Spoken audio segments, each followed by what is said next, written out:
বৃহস্পতিবার সন্ধ্যা থেকে শুক্রবার শুরু হয়ে যায়। শুক্রবার বা জুমার দিন, এই দিন সম্পর্কে কোরআন এবং হাদিস থেকে ঘেঁটে আমরা 14টা আমলের কথা একটা লম্বা বড় ভিডিওতে বলেছি। আজকে সেখান থেকে আমি সংক্ষেপ করে এই 14টার মধ্যে আবার অতি গুরুত্বপূর্ণ 5টা আমলের কথা বলবো ইনশাআল্লাহ। নাম্বার 1, সবচেয়ে বেশি যেটা করতে হবে পরিমাণে, জুমার দিন জুমার রাত বৃহস্পতিবার সন্ধ্যা থেকে নিয়ে শুক্রবার সন্ধ্যার আগ পর্যন্ত পরিমাণে সবচাইতে বেশি করতে হবে যে আমলটা, সেটা হলো দুরূদ শরীফের আমল।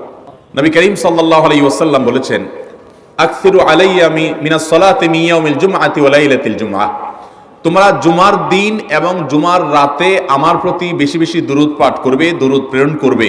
ফাইন্না সালাতাকুম মারুদাতুন আলাই, কারণ তোমরা যে দুরূদ পাঠ করো এটা আমার কাছে পেশ করেন আল্লাহর ফেরেশতারা, এবং রীতিমতো নামধাম সহকারে আল্লাহর একদল ফেরেশতা নিয়োজিত আছে। তারা বলেন, আল্লাহ, হে আল্লাহ রাসূল, আপনার অমুক উম্মত, অমুক অনুসারী, আল্লাহর অমুক বান্দা পৃথিবীর অমুক প্রান্ত থেকে, অমুক দেশ থেকে, অমুকের সন্তান, সে আপনার প্রতি দুরূদ পেশ করেছে জুমার দিনে, জুমার রাতে বা অন্য সময়ে। এটা নবী করিম সাল্লাল্লাহু আলাইহি ওয়াসাল্লামের কাছে রিপোর্ট দেওয়া হয় আল্লাহর নিযুক্ত ফেরেশতাদের মাধ্যমে। এই জন্য শুক্রবার দিন এবং রাত, অর্থাৎ বৃহস্পতিবার সন্ধ্যা থেকে নিয়ে শুক্রবার সন্ধ্যা পর্যন্ত এই 24 ঘন্টার মধ্যে নবী করিম সাল্লাল্লাহু আলাইহি ওয়াসাল্লামের ভাষ্য খেয়াল করেন, আকসিরু আলাই।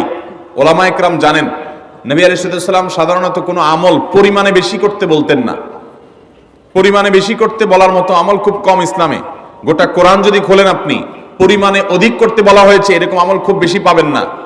তোমরা বেশি বেশি করে নামাজ পড়ো, বেশি বেশি করে রোজা রাখো, এরকম কথা কোরআন হাদিসে নাই। অবশ্যই একজন ইমানদার 5 ওয়াক্ত ফরজ নামাজের পাশাপাশি অধিক পরিমাণে নফল নামাজও পড়বেন, সেটা ভিন্ন কথা। কিন্তু কোরআনে বেশি পরিমাণে আল্লাহর জিকির করার কথা বলা হয়েছে।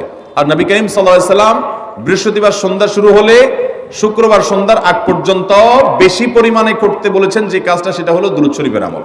দুরূদের এই আমলটা, এটা করার জন্য আল্লাহ তাআলা এমন সহজ করে দিয়েছেন যে ওযুর প্রয়োজন নাই। আপনার ওযু নাই, তারপর আপনি দুরূদ পাঠ করতে পারবেন। এবং আপনি এই বড় দুরূদ পড়ার মতো সময় নাই, তো আপনি একেবারে সবচেয়ে সংক্ষিপ্ত দুরূদ পড়েন সাল্লাল্লাহু আলাইহি ওয়াসাল্লাম, তাতেও দুরূদ পাঠের সওয়াব পাবেন। আমলটা করব তো ইনশাআল্লাহ। নাম্বার 1। নাম্বার 2, জুমার দিন উপলক্ষে অন্য যে কোনো দিনের চাইতে জুমার দিন অর্থাৎ শুক্রবারের ফজরের নামাজ পুরুষরা মসজিদে জামাতের সাথে পড়বেন, জামাতের সাথে পড়ার নিয়ত করবেন পাক্কা। কারণ অন্য যে কোনো দিনের ফজরের নামাজ না, শুধুমাত্র যত নামাজ আছে, নবী করিম সাল্লাল্লাহু আলাইহি ওয়াসাল্লাম বলেছেন, আফদালুস সালাওয়াতে ইনদাল্লাহ, আল্লাহর কাছে দুনিয়ার সব নামাজের মধ্যে 5 ওয়াক্ত সাধারণ নামাজগুলোর মধ্যে সবচেয়ে উত্তম নামাজ হলো সলাতুল ফজরে মাআল জামাআতে ইয়াউমাল জুমআহ, জুমার দিন ফজরের নামাজ জামাতের সাথে আদায় করা হলো যত নামাজ আছে এর মধ্যে সবচেয়ে শ্রেষ্ঠ নামাজ।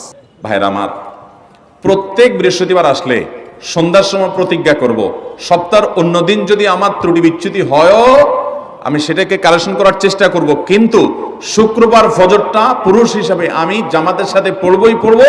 তার জন্য রাতে আগে আগে শোবো, ডাবল ট্রিপল অ্যালার্ম দিয়ে শোবো, অন্য নামাজি বন্ধুকে বলবো ফোন দিয়ে ডেকে দিবি, একে অন্যের সহযোগিতা করব, কিন্তু ফজরের নামাজ জুমার দিন ছাড়বো না ইনশাআল্লাহ।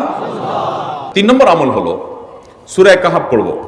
যারা কোরআন পড়তে পারেন না তারা শুনবেন, আর যারা পড়তে পারেন তারা নিজে পড়বেন। সূরা কাহাফ যদি জুমার দিন কেউ পড়ে, নবী করিম সাল্লাল্লাহু আলাইহি ওয়াসাল্লাম বলেছেন এই সূরাটা তার জন্য নূর হবে, নূর, আলো আল্লাহর তরফ থেকে। কিয়ামতের ময়দানে ভয়াবহ গুটগুটে অন্ধকার হবে। কিয়ামতের একটা ভয়াবহ শাস্তি হলো অন্ধকারের শাস্তি। ভাইরা আমার, অন্ধকারের শাস্তি মানে এমন ভয়াবহ অন্ধকার হবে যে দুনিয়ার অন্ধকারের সাথে কোনো তুলনাযোগ্য নয়।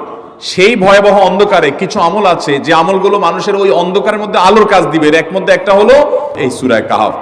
অন্য অনেক উলামা ইকরাম বলেছেন এর ব্যাখ্যা হলো সূরা কাহাফ যদি কেউ এক বৃহস্পতিবারে পড়ে, পরের বৃহস্পতিবার পর্যন্ত, এক শুক্রবার যদি পড়ে, পরের শুক্রবার আগ পর্যন্ত পুরো সপ্তাহব্যাপী তার ভিতরে নূর, ঈমানের নূর, তাকওয়ার নূর, ইলমের নূর, আমলের নূর, ভালো মানুষ হওয়ার নূর তার ভিতরে আল্লাহ তাআলা সৃষ্টি করে দিবেন। তো নবী সাল্লাল্লাহু আলাইহি ওয়াসাল্লাম বলেছেন সূরা কাহাফের প্রথম 10 আয়াত যদি কেউ মুখস্থ করে, তো এই ব্যক্তিকে আল্লাহ রাব্বুল আলামিন এবং যদি তেলাওয়াত করে, এই ব্যক্তিকে আমলের মাধ্যমে দাজ্জালের ফিতনা থেকে আল্লাহ বাঁচিয়ে রাখবেন। অতএব জুমার দিন প্রত্যেক শুক্রবারে সূরা কাহাফ পড়ব তো ইনশাআল্লাহ। 4 নম্বর আমল হলো দুনিয়াতে যত ফজিলতপূর্ণ আমল আছে এর মধ্যে সবচেয়ে বেশি ফজিলতপূর্ণ আমল এটা। খুব সহজ আমলটা, খুব সহজ, প্রত্যেক শুক্রবার আমরা এটা করতে পারি।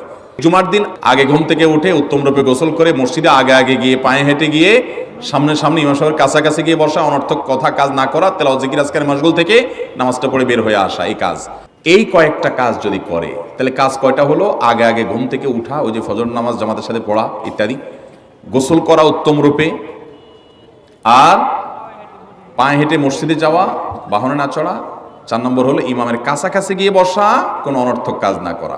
এই 4টা কাজ যদি কেউ জুমার দিনে করে, নবী করিম সাল্লাল্লাহু আলাইহি সাল্লাম বলেছেন ওই ব্যক্তি বাসা থেকে মসজিদ পর্যন্ত যে আসলো, যতগুলো পা ফেলবে, যতগুলো স্টেপ ফেলবে, যতগুলো কদম দিবে, প্রতিটা কদমের বিনিময়ে আল্লাহ রাব্বুল আলামিন তার অ্যাকাউন্টে, তার আমল নামাতে 1 বছর রাত জেগে, সারা রাত জেগে তাহাজ্জুদ নামাজ পড়লে এবং 1 বছর সারা দিন, প্রত্যেকটা দিন পুরো বছর জুড়ে নফল রোজা রাখলে যে পরিমাণ সওয়াব পাইতো, 1 বছর নফল রোজা, 1 বছর রাত ভর জেগে তাহাজ্জুদের নামাজ পড়ার সওয়াব মাত্র একটা কদম ফেলার বিনিময়ে দিবেন। চেষ্টা করব না ইনশাআল্লাহ। 5 নম্বর এবং সর্বশেষ আমল হলো, জুমার দিনে একটা সময় আছে দোয়া কবুল হয়। দোয়া কবুলের যে সময়গুলো আছে এর ভিতরে অত্যন্ত ইম্পর্টেন্ট একটা সময় হলো জুমার দিন।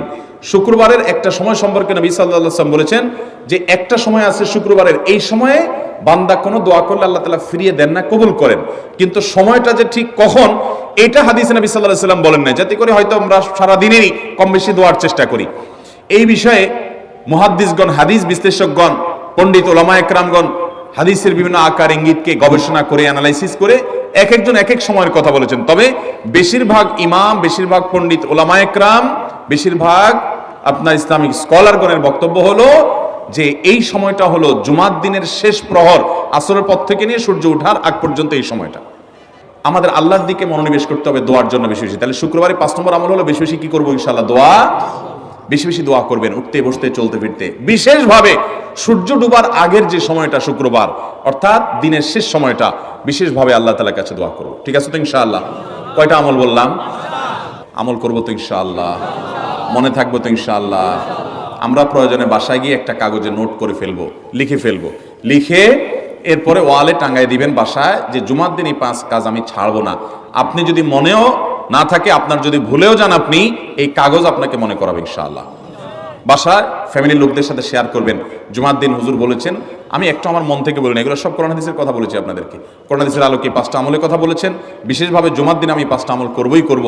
ভাইরা আমার, প্রত্যেক জুমার দিন যদি আপনি একটু ইমানের রিচার্জ করেন, ইনশাআল্লাহ সারা সপ্তাহ আপনার জন্য সেটা উপকারে আসবে। চেষ্টা করবো তো ইনশাআল্লাহ? আল্লাহ তাআলা এই আমলগুলো আমাকে আপনাকে আমাদের সবাইকে করার তৌফিক দান করুন।